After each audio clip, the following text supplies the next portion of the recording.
नमस्कार, आप सभी का स्वागत है आपके और हमारे बेहद प्रिय और इन्फॉर्मेटिव कार्यक्रम हेल्थ कलच में। दर्शकों, हम जानते हैं कि रोज़मर्रा की ज़िंदगी में थकावट होती है, लेकिन ये थकावट कभी कभी छोटी छोटी बीमारियां पनप देती हैं और हम इन बीमारियों को इग्नोर करते हैं, जो एक बड़ी बीमारी का रूप ले लेती है। लेकिन हम चाहते हैं कि आप हमेशा हेल्दी रह सकें, इसीलिए खास कार्यक्रम आप सभी के लिए लेकर आते हैं। हमारे साथ इस कार्यक्रम में आज मौजूद हैं सीनियर कंसल्टेंट और स्पाइन सर्जन, और हमारे साथ इनका नाम है डॉक्टर सुदीप जैन। उनसे जानेंगे कि कैसे छोटी छोटी बीमारियों को दूर कर सकते हैं। बेसिकली आपने देखा होगा, ज़्यादा बैठते होंगे तो आपकी बैक पेन होती होगी, और ये जो पेन है बढ़ जाता है, कभी कभी हमें ऑपरेशन भी करना पड़ता है, लेकिन हम चाहते हैं कि आप स्वस्थ रहें। तो आइए कार्यक्रम की शुरुआत करते हैं, उनका स्वागत करते हैं। आपका बहुत बहुत स्वागत है। नमस्कार। धन्यवाद। दर्शकों, जैसा कि हम कार्यक्रम की शुरुआत करने से पहले आपको दिखाते हैं हमारी एक खास रिपोर्ट, तो आइए सबसे पहले नजर डालते हैं इस रिपोर्ट पर।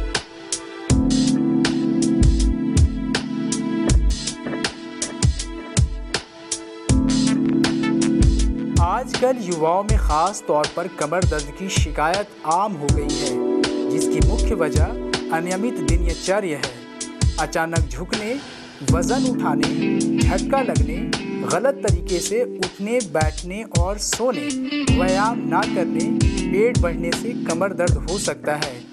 इसके अलावा छात्रों के भारी बस्ते, ऊंची एड़ी की चप्पलें पहनने, उबड़ खाबड़ रास्तों में ड्राइविंग से भी रीढ़ की डिस्क प्रभावित हो सकती है। वहीं साइटिका की वजह से भी पीठ दर्द शुरू हो जाता है। इसके अलावा रीढ़ की हड्डी, डिस्क और पीठ दर्द का बहुत गहरा संबंध है। अगर डिस्क को कुछ इधर उधर खिसक जाए तो कमर और पीठ के निचले हिस्से में बात का बिल्कुल भी एहसास नहीं होता है कि बैठने और चलने की सही अच्छी मुद्रा क्या होती है।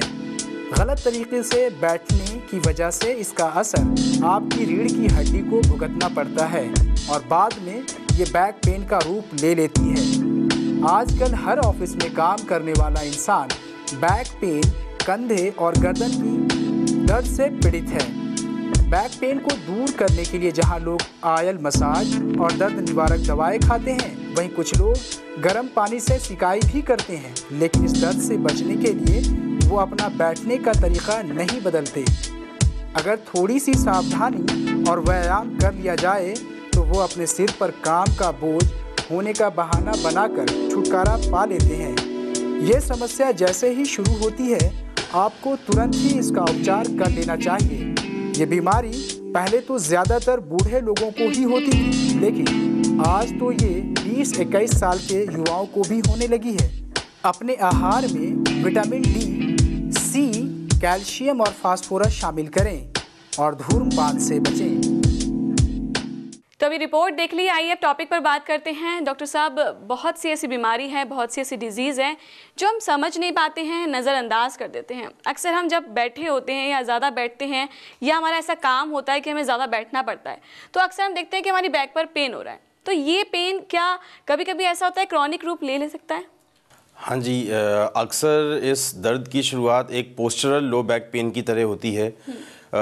सिटिंग जॉब है, डेस्क जॉब है, 4-4, 6-6 घंटे बैठ करके हम लैपटॉप्स, कंप्यूटर्स पे काम करते हैं, तो जाहिर है कि हमारी बैक मसल्स कहीं ना कहीं स्ट्रेन हो रही होती हैं। हम इग्नोर करते हैं, आमतः इग्नोर करते हैं, कोई ख़ास प्रिकॉशंस नहीं लेते हैं, और फिर ये कुछ महीनों में या सालों में एक क्रॉनिक डिजीज़ का रूप ले लेती है, जिसके लिए फिर स्पेसिफिक ट्रीटमेंट ढूंढना पड़ता है। जी, अगर इस बीमारी का मतलब एक रूप है, एक समस्या, हमारी प्रॉब्लम बन जाती है कि धीरे धीरे ये पेन जो है बढ़ने लगता है, तो क्या ये पेन बढ़ने के कोई कारण होते हैं या सिर्फ बैठने के कारण होता है? कमर के दर्द या गर्दन के दर्द के बहुत सारे कारण हो सकते हैं। उनमें से आज की मॉडर्न लाइफस्टाइल के हिसाब से पोस्चरल लो बैक एक कॉमन बीमारी है। इसके अलावा डिस्कोजेनिक लो बैक पेन होता है, जो डिस्क की कुछ बीमारियों की वजह से होता है।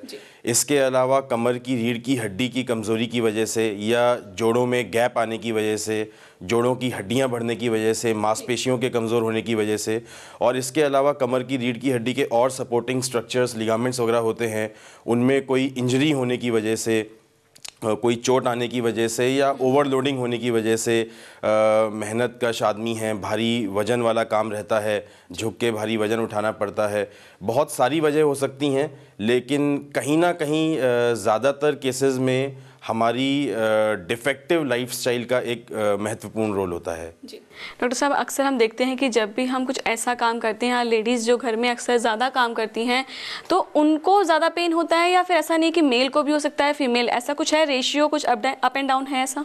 महिलाओं में और पुरुषों में दोनों में ये प्रॉब्लम बराबर पाई जाती है। ऐसा नहीं कह सकते कि पुरुषों में ज़्यादा होता है या महिलाओं में ज़्यादा होता है। हाँ, कारण ज़रूर थोड़े अलग अलग हो सकते हैं। महिलाओं में कुछ स्पेशल फैक्टर्स हैं जो बैक पेन ज़्यादा कॉज करते हैं। एक तो कहीं ना कहीं महिलाएं चाहे किसी भी सोसाइटी के स्टेटस से आती हों, कहीं ना कहीं न्यूट्रिशनली डिप्राइव्ड रहती हैं बचपन से। फिर प्रेगनेंसी का लोड आता है, बच्चे का ध्यान रखना पड़ता है, प्रेगनेंसी है, लैक्टेशन है, शरीर के ऊपर काफ़ी ज़्यादा न्यूट्रिशनल डिमांड्स होती हैं जो पूरे हद तक नहीं कवर अप हो पाती हैं, और धीरे धीरे करके शरीर खोखला होता जाता है। फिर मीनोपॉज का टाइम आता है, हार्मोनल चेंजेस होते हैं, उसकी वजह से कमर की हड्डियां कमज़ोर होने लगती हैं, ऑस्टियोपोरोसिस होने लगता है। तो महिलाओं के केस में कुछ अलग विकट स्थितियां हैं जो उनको कमर की रीढ़ की हड्डी से की प्रॉब्लम्स की तरफ ज़्यादा प्रीडिस्पोज करती हैं। अगर डाइट की हम बात करें, आपने कहा न्यूट्रिशन का ध्यान रखना पड़ता है, डाइट भी बहुत इफेक्टिव होती है इसके लिए? बिल्कुल, डाइट का बहुत इंपॉर्टेंट रोल है। आजकल जैसे फास्ट फूड और जंक फूड का इतना कल्चर हो गया है, कमर की रीढ़ की हड्डी के स्वास्थ्य के लिए बहुत high quality protein, vitamin D और कैल्शियम, और इसके अलावा और कई इसेंशियल मिनरल्स हैं जिनकी काफ़ी अधिक मात्रा में ज़रूरत होती है। और जिस तरीके का कल्चर अब पनप रहा है, हम महिलाएं और पुरुष दोनों वर्किंग हैं, फुर्सत नहीं है, टाइम नहीं है बिल्कुल अपने लिए, अपना स्वास्थ्य, अपने न्यूट्रिशन का ध्यान रखने के लिए। तो हम कहीं ना कहीं ये हाई क्वालिटी प्रोटीन्स, विटामिन्स और मिनरल्स नहीं पा रहे हैं। इसके अलावा हमारी पॉपुलेशन हिंदुस्तान में मुख्यतः वेजिटेरियन पॉपुलेशन है। कहीं ना कहीं अगर मिल्क प्रोडक्ट्स की कमी रह जाती है वेजिटेरियन डाइट में, तो high quality protein, vitamin D और मिनरल्स ज़्यादातर वेजिटेरियन डाइट में, शाकाहारी खाने में मिल्क और मिल्क प्रोडक्ट से मिलते हैं। तो न्यूट्रिशन का तो बहुत महत्वपूर्ण रोल है ही। अगर हम अपने एटमॉस्फेयर की बात करें, एनवायरनमेंट की बात करें, उसका भी कुछ इफेक्ट है या नहीं? स्ट्रेस, वातावरण की या एनवायरनमेंट की बात करें तो आजकल स्ट्रेस किसी भी जॉब में इतना ज़्यादा डिमांड रहता है, इतना ज़्यादा स्ट्रेस रहता है आपके ऊपर, इतना ज़्यादा वर्क प्रेशर रहता है। ये बहुत बेहद इम्पॉर्टेंट फैक्टर है कमर की रीढ़ की हड्डी की प्रॉब्लम्स डेवलप होने में।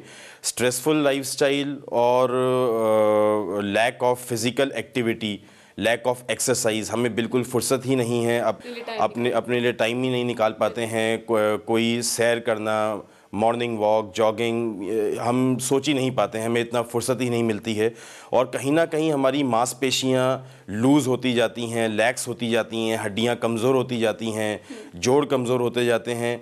और स्ट्रेस और physical inactivity, lack of physical exercise मिलकर के हमें वेस्टर्न पॉपुलेशन के मुकाबले 10-20 साल पहले ही बूढ़ा बना देता। तभी हम पहले से ही लगता है कि एज के अकॉर्डिंग पहले ही बुढ़े हो गए हैं। बिल्कुल बिल्कुल। कहीं ना कहीं एक्सरसाइज जो है बहुत इंपॉर्टेंट रोल रखती है हमारी लाइफ में। बिल्कुल है ना, ये एक ट्रायड हो जाता है जहाँ पर स्ट्रेस बहुत ज़्यादा है, स्ट्रेसफुल लाइफस्टाइल है, न्यूट्रिशन डिफेक्टिव है और फिज़िकल एक्टिविटी नहीं है। तीनों चीज़ें मिलकर के हमारी कमर की रीढ़ की हड्डी को बिल्कुल लचर बना देते हैं। बिल्कुल, बहुत अच्छी इन्फॉर्मेशन हमें मिल रही है डॉक्टर सुदीप जैन के माध्यम से, और भी बहुत सी बातें करेंगे, जानेंगे कैसे इस बीमारी को या इस पेन को हम कैसे दूर कर सकते हैं, कौन से ट्रीटमेंट है। फिलहाल यहाँ रुकते हैं एक छोटे से ब्रेक के लिए।